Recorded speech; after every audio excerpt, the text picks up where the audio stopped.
ጳጳስ አትናቴዎስ የእግዚአብሔር ቃል ሰው መሆን ነገሩን ኒቅያ ማህበር 318 ሊቃውንት ጋር አስተባብሮ ተናገረበት። ልሳኑ እንዲህ አለ።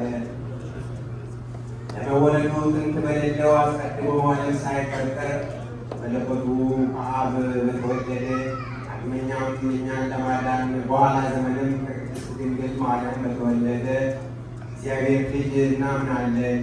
የቀኑ ቀጠሮ ሲደርስ እግዚአብሔር ልጁን ላከ፣ ድንግልም ተወለደ። ያለ ብፁዕ ሐዋርያ እንዳስተማረን ይህ አንዱ አምላክ ነው። መለኮት እግዚአብሔር ልጅ በሥጋ የአዳም ልጅ ነው። እግዚአብሔር ልጅ የአዳም ልጅ ስለሆነም ለወልድ ዋሕድ ለአንዱ የሚሰገድለት ለአንዱ የማይሰገድለት ሁለት አካል ሁለት ባሕርይ አለው የምንል አይደለም።